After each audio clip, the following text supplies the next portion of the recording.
আসসালামু আলাইকুম গাইডস। আজকে আমি আপনাদের সামনে নতুন আরেকটি ভিডিও নিয়ে হাজির হলাম। আজকে আমি এমন একটি কয়েন সম্পর্কে আপনাদেরকে বলবো, যে কয়েনটি এই রানিং মাসের ভিতর ভালো একটা মুভ করার সম্ভাবনা আছে। ঠিক আছে, এখন বর্তমানে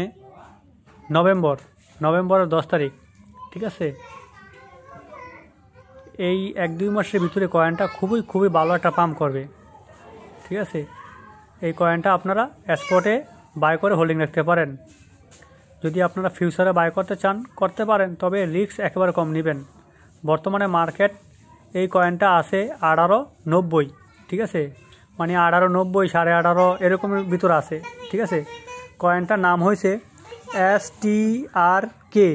ঠিক আছে, নিচে দেখতেছেন আপনারা, স্পষ্ট দেখা যাইতেছে। আমি 7 দিনের ক্যান্ডেল অনুযায়ী কয়েনটা অ্যানালাইসিস করছি। 7 দিনের ক্যান্ডেল অনুযায়ী কয়েনটার মুভমেন্ট খুবই ভালো একটা মুভমেন্টে আছে। কয়েনটার নাম STRK। ঠিক আছে, এই কয়েনটা 1-2 মাসের ভিতরে হিউজ পরিমাণে একটা পাম্প করবে। আপনারা চাইলে নোট করে রাখতে পারেন।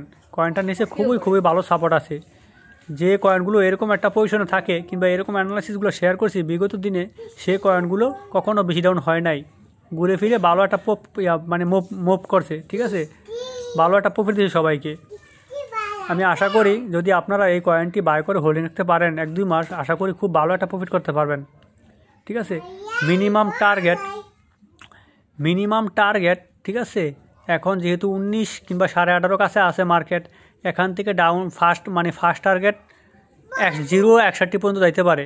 ঠিক আছে, যেহেতু মার্কেট বর্তমানে 0.19 কিংবা 18.5 কাছে আছে, এখান থেকে পাম্প করে ফার্স্ট 55-60 কাছে অ্যাভেলেবেল যাবে, মানে 0.55-60 কাছে অ্যাভেলেবেল যাবে। ঠিক আছে, তারপর মার্কেট 1.5 মানে 1.5 কাছে যাওয়ার সম্ভাবনা খুবই বেশি থাকবে। তারপর হয়তো কিছু প্রাইস ড্রপ করতে পারে, তারপর আবার স্ট্রং সাপোর্ট নিয়ে মার্কেট 2-এর উপরে যাওয়ার সম্ভাবনা খুবই বেশি। ঠিক আছে, আপনারা দেখতেছেন কয়েনটি বিগত দিনে সেই লেভেলে ডাউনে ছিল। আমি এখন স্কেল দিয়ে মাপতেছি কয়েনটি একেবারে হায়ার থেকে। ঠিক আছে, দেখেন কতদিন, 497 দিন মার্কেট হিউজ পরিমাণ ডাউনে ছিল, সাইডওয়েজ ঘোরাফেরা ক্রিস করছিল, বুঝছেন। এখন বর্তমানে মার্কেট খুবই ভালো একটা সাপোর্ট লেভেল আছে, সাপোর্ট নিয়ে নিছে। আশা করা যায় কয়েনটা বেশি ডাউন হবে না, এখান থেকে ভালো একটা মুভ করবে। আপনারা যারা স্পট কিংবা ফিউচার বাই করতে চান, যেটাই করেন, তবে কখনও একসাথে বেশি ডলার দিয়ে বাই করবেন না, সবসময় 2 ভাগে বাই করার চেষ্টা করবেন। যেমন এখন মার্কেট 19-এর কাছে আছে, আপনি 2% মার্জিন দিয়ে কিংবা 1% মার্জিন দিয়ে বাই করলেন, ওয়েট করলেন আবার মার্কেট 18 কিংবা 17 কিংবা 16-র কাছে আসে কিনা। যদি আসে তাহলে আবার DCA বাই করবেন, তাহলে জিনিসটা কি অ্যাভারেজ হয়ে যায়। আর অ্যাভারেজ হইলে রিস্ক থাকে কম। ঠিক আছে, প্রফিটের হার থাকে বেশি। ঠিক আছে, টেনশন মুক্ত থাকবেন। এই জন্য আমি বলি যে সবসময় DCA বাই করবেন, কখনো একসাথেই ফার্স্ট টাইম বেশি ডলার দিয়ে বাই করবেন না, এটা একেবারে বোকামি। ঠিক আছে,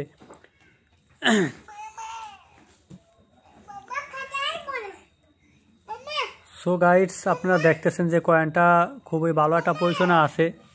দেখেন, একটা লং টাইম বলতে গেলেও দেখেন মাসের পর মাস একটা ডাউনে ঘোরাফেরা করছিল, এখন খুবই ভালো একটা পজিশনে আছে। ঠিক আছে, সাপোর্ট নেওয়ার জন্য বুলিশ ক্যান্ডেল তৈরি করার চেষ্টা করতেছে, দেখতেছেন।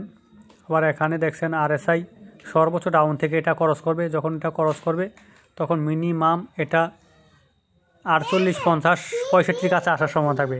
আর যখন এটা আসবে তখন মার্কেট কী পরিমাণ যে পাম্প করবে একবার কল্পনা করছেন আপনারা? কল্পনা করেন নাই। এটা এই 2-এর কাছে ইজি আসবে। ঠিক আছে, যেহেতু অনেক বড় উইক ক্যান্ডেল তৈরি করছে। ঠিক আছে, তাহলে এটার 50%ও তো মানে কি মার্কেট যাওয়ার সম্ভাবনা থাকবে, যেহেতু প্রায় 500 দিনের মতো হয় কয়েনটা ডাউনে ছিল। সো গাইস, আশা করি আপনারা বুঝতে পারছেন। যদি আমার ভিডিওটি আপনার কাছে ভালো লাগে, যদি আমার ইনফরমেশন আপনার কাছে ভালো লাগে, তাহলে অবশ্যই লাইক করবেন, কমেন্ট করবেন এবং সাবস্ক্রাইব করে আমাকে সাপোর্ট দিবেন। ঠিক আছে, আপনাদের সাপোর্ট এবং ভালোবাসায় আমাকে আরও নতুন ভিডিও বানাতে সাহায্য করে। সো গাইস, আজকে এ পর্যন্তই। আল্লাহ হাফেজ, আবার দেখা হবে অন্য কোনো ভিডিওতে।